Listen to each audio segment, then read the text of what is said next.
ఉండొచ్చు, రామేశ్వరం ఉండొచ్చు, ఆయన దగ్గరే అబద్ధం చెప్పాము కదా.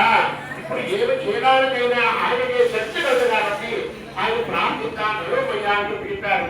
సాధారణంగా మంచి చిన్నవారు చెప్పినా వినాలి, చెడు పెద్దవారు చెప్పినా వినలేదు కాబట్టి అల్లుడుగా చెప్పారు కదా. ప్రజలు సన్యాసేట్టుకు వెళ్ళి సాష్టాంగ నమస్కారం చేసి, మహాత్మా అద్వైత పరిహాసముగా మాట్లాడినారయ్యా, నా అపరాధము క్షమించయ్యా, ఉత్తరికాక్ష కర్ణాటక వచ్చల బాహిపాయంటే బుద్ధిహీన, నీకు సంతానం కలిగినా వ్రతం చేస్తాను అప్పుడు చేయలేదు, నీ కుమార్తెకు వివాహమైనా వ్రతం చేస్తాను అప్పుడు చేయలేదు కాబట్టి ఇంకా ఇది అనుకుంటుంటే కానీ ఇచ్చిక మీద బ్రహ్మాండాన్ని అడుగుతామయ్యా, తెలిసి తెలివి తప్పు చేస్తూ ఉంటాం.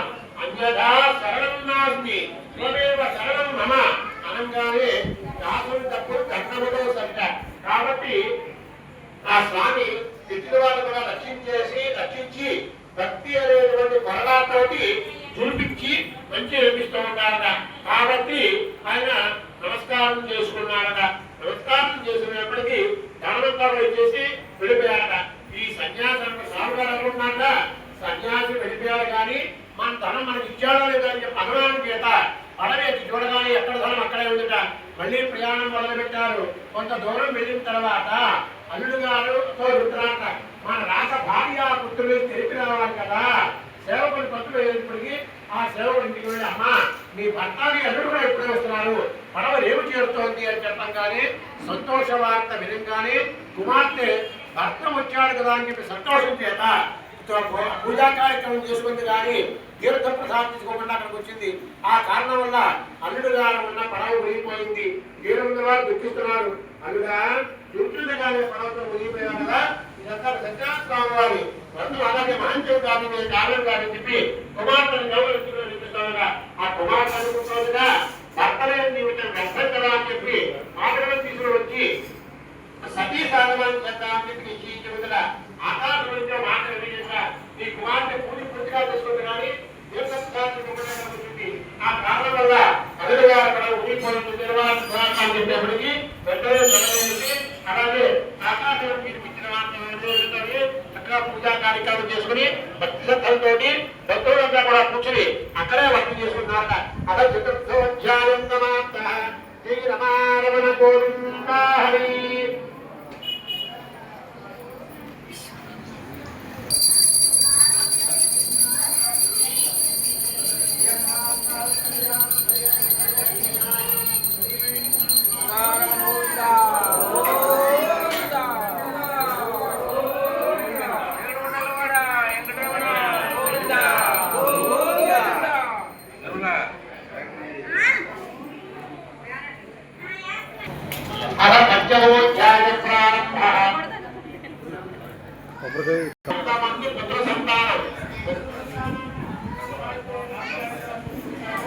రాజ్యంలో ఉండేటువంటి కూడా కన్నతంత్రమే కాపాడుతున్నారట.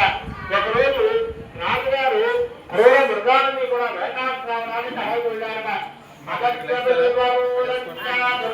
వ్రతం చేసుకుంటున్నారట. వ్రతం చేసుకుంటూ ఉంటుండగా గోపాలకు వ్రతం చేసుకుంటే రాజుగారికి ఆహ్వానం కలిగించారట. ఆయన అనుకున్నాక గోపాలకు వ్రతం చేసుకోవడం నుంచి మనం వెళ్ళవేంటని చెప్పి వెళ్ళకుండా గుడారంలో కూర్చొని విశ్రాంతి తీసుకుంటూ కూర్చున్నారట. విశ్రాంతి తీసుకునేప్పటికీ గోపాలకులు భక్తి శ్రద్ధంలో తీర్థ ప్రసాదం తీసుకుని అక్కడ పెట్టారట. తీర్థ ప్రసాదం కూడా స్వీకరించకుండా ఇంటికి బయలుదేరారు. కొంత దూరం వెళ్ళేప్పటికీ ఒక అశుభవార్త వినిపించిందిట. రాజా, మీ రాజ్యమంతా కూడా శత్రువులు స్వాధీనపరుచుకున్నారయ్యా, 100 మంది పుత్రులు కూడా చనిపోయారు, రాజ్య భ్రష్టత్వం కలిగింది అని చెప్పి వినిపించట. ఎందుకు ఇలా జరిగింది? మనం ధర్మ మార్గంలో పరిపాలన చేస్తాం కదా అని చెప్పి అనుకుంటే ఇందాక జరిగినటువంటి విషయం మన గుర్తు వచ్చింది. గోపాలకులు వ్రతం చేసుకుంటే మనం ధరలేదు, స్వామి యొక్క ముఖం మీద రాసి ఉండదు. ఇది గోపాలక దేవుడు, ఇంకో దేవుడు, అందరికీ కూడా మనం పరిపాలించేటువంటి వారు భగవంతుడు మహావిష్ణువు. తప్పు చేశాం, ఎక్కడ తప్పు చేశామో అక్కడే సరిదిద్దుకోవాలి, ఎక్కడ భావించుకున్నామో అక్కడే సరిదిద్దుకోవాలి. కాబట్టి గోపాలకు జరిగింది నా చేత భక్తి శ్రద్ధంగా వ్రతం చేయించండియా అని చెప్పి ప్రార్థనాపూర్వకంగా అడిగారట. గోపాలకు వ్రతం చేయించారు. భక్తి శ్రద్ధంగా వ్రతం చేసుకుని చక్కగా తీర్థపు సాక్షికి వస్తుంటే ఒక శుభవార్త వినిపించిందట. రాజా, మీ రాజ్యం అంతా కూడా శత్రువులు వదిలిపెట్టి వెళ్ళిపోతున్నారయ్యా, 100 మంది పుత్రులు కూడా నిద్ర నుంచి వెచ్చుతకుండా వస్తున్నారని చెప్పగానే రాజ్యంలో అడుగు పెట్టేప్పటికి 100 మంది పుత్రులు కూడా నిద్ర నుంచి వెచ్చుతకుండా వస్తున్నారు. ఆహా, గతంలో ఉండేటువంటి మహత్తులు రాజు కదా అని చెప్పి అత్యవసర సమావేశం చేసి అందరికి కూడా తీర్పు చెప్పారట. ఈ జలగాయికు ఎవరి శక్తి కొరకు వారు వ్రతం చేసుకోవాలి, అట్లు చేయనట్టయితే శిక్షార్హులవుతారు. ఇది రాజ్యశాఖం అని చెప్పి శాసించారు. రాజ్యమంతా కూడా సస్యశ్యామలంగా ఉంది. రాజుగారు ప్రతినిధిగా ముందుగా ఉంది. అంత్యకాలంలో సందర్భంగా సౌకర్యించారు. ఈ మహాప్రభావమైన వ్రతాన్ని భక్తి శ్రద్ధలతో ఎవరైతే చేస్తారో సామ్యాకామి ఇటువంటి పంచమోధ్యాయ పర్యంతంలో కూడా ఎవరైతే కథ శ్రద్ధగా వింటారో వారు ఏ లోకంలో సకల సౌఖ్యాలు పిలుస్తారయ్యా. దరిద్రులైన వారు వ్రతం చేసినట్టయితే ధనవంతులు అవుతారయ్యా.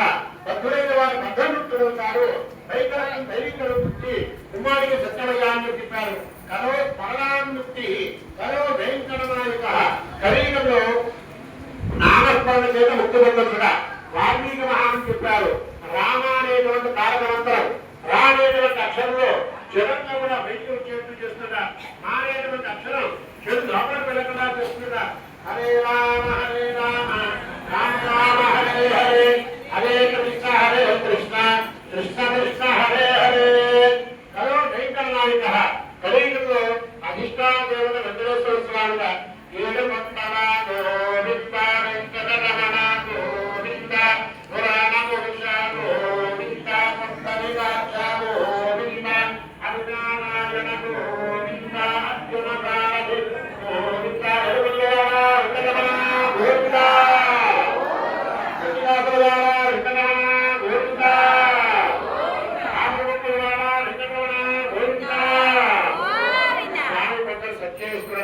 కొంత సత్యవరం కూర్చుంటారు.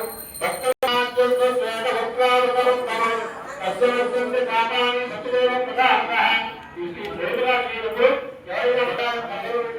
అలాగే అక్షరం తెలుసుకున్నా స్వామి ప్రసాదం తీసుకున్నా అంతా సౌండ్ చేయబోతుందని చెప్పారు.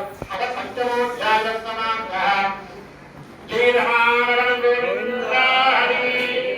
ప్రసాదం ఏదైతే పెట్టండి మీ దగ్గర ఉన్నది ప్రసాదం